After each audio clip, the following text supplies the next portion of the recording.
नमस्कार, आप देख रहे हैं द हिंद 24 न्यूज और मैं हूं आपके साथ साक्षी।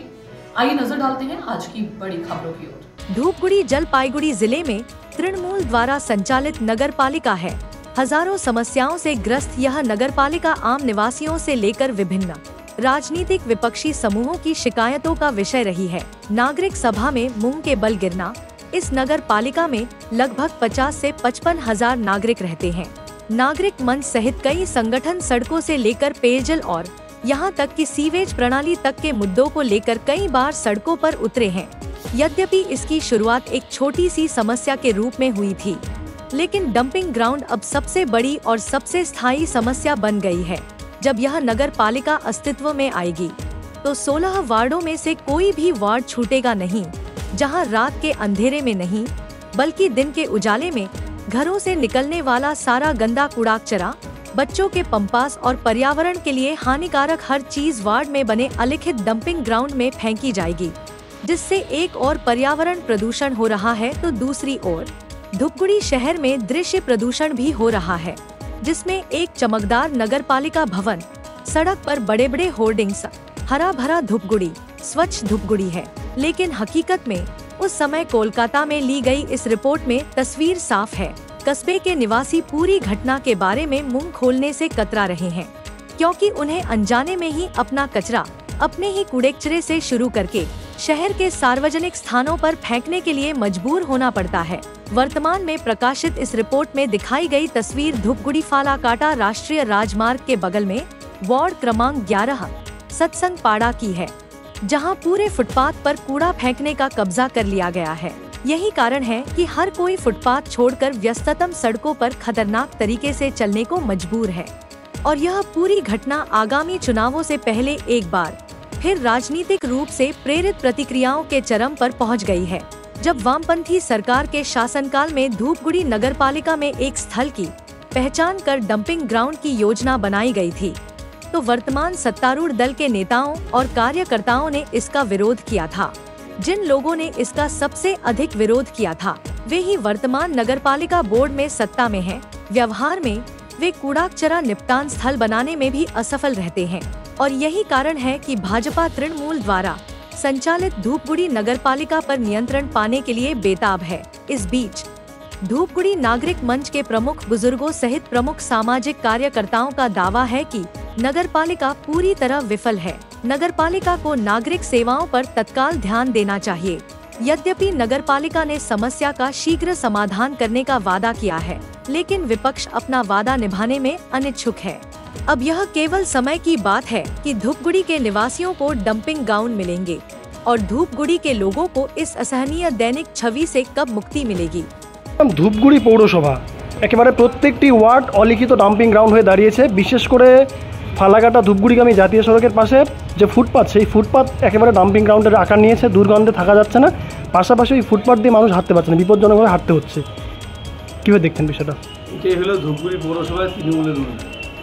দীর্ঘদিন থেকে মানুষের যে সমস্যা ডাম্পিং গ্রাউন্ডের, বিগত বাম আমল থেকে শুরু করে এখনও পর্যন্ত সেই ডাম্পিং গ্রাউন্ড আমাদের ধূপগুড়ি পৌরসভায় নেই। যত নোংরা ফেলা হচ্ছে এবং সেখানে দেখা যাচ্ছে একটা অলিখিতভাবে শহরের একদম বাজার সংলগ্ন এলাকাগুলি, রাস্তাঘাটগুলি একদম ডাম্পিং গ্রাউন্ডে পরিণত হয়েছে। দাদা বলছিলাম ধূপগুড়ি পৌর শহরে যেমনটা সাধারণ মানুষ অভিযোগ করছে যে কোনো ডাম্পিং গ্রাউন্ড নেই। কার্যত তারা রাতের অন্ধকার হোক বা দিনের বেলাতেই হোক বাড়ি থেকে নিজেদের একেবারে নোংরা আবর্জনা বর্জ্য তারা প্লাস্টিকে করে এনে ধূপগুড়ির প্রত্যেকটা ওয়ার্ডে বলা চলে, তারা ওয়ার্ডের এক নির্দিষ্ট কিছু জায়গা আছে যেখানে অলিখিত ডাম্পিংও তারা বানিয়ে ফেলেছে, সেখানে আবর্জনা ফেলছে। কতটা কীভাবে দেখছেন বিষয়টাকে? এবং একটা শহরের পরিচয় হয়ে গেছে নোংরা দিয়ে। আপনারা লক্ষ্য করবেন যে শহরে ঢুকতেই ডিভাইডারের উপরে একজন মহিলা বিভিন্ন সামগ্রী নিয়ে সারাদিন রাত শুয়ে থাকেন। হ্যাঁ, মানে শহরে ঢুকতেই যদি বাইরের একটা মানুষ এই অবস্থাটা দেখে, তাহলে সেই শহরের পরিচিতিটা কী দাঁড়ায়, এটা আমাদের প্রত্যেকেরই অভিজ্ঞতা। হ্যাঁ, এবার স্যার বলছিলাম যে গোটা ধূপগুড়িতে ডাম্পিং গ্রাউন্ডে এমন একটা অভিযোগ হচ্ছে, এবং ধূপগুড়ি পুরো পৌর শহর থেকে শুরু করে শহর নামর জায়গায় প্রত্যেক জায়গাতে যেখানে সেখানে আবর্জনা পড়ে রয়েছে। এবং সবথেকে বড় বিষয় হচ্ছে আপনার একেবারে বাড়ির 20 ছড়া দূরত্বে পাশে একটা সবসময় মন্দির রয়েছে। সেই মন্দিরের সামনেই এভাবে আবর্জনা ফেলা হচ্ছে কখনো রাতের অন্ধকারে। আর আমরা যখন খবর তুলতে গেছিলাম তখন দেখা যাচ্ছে মানুষ প্যাকেটে করে সেই নোংরা আবর্জনা এনে ফেলে চলে যাচ্ছে। ধূপগুড়ির সবচাইতে বড় সমস্যাই এই ডাম্পিং গ্রাউন্ডের।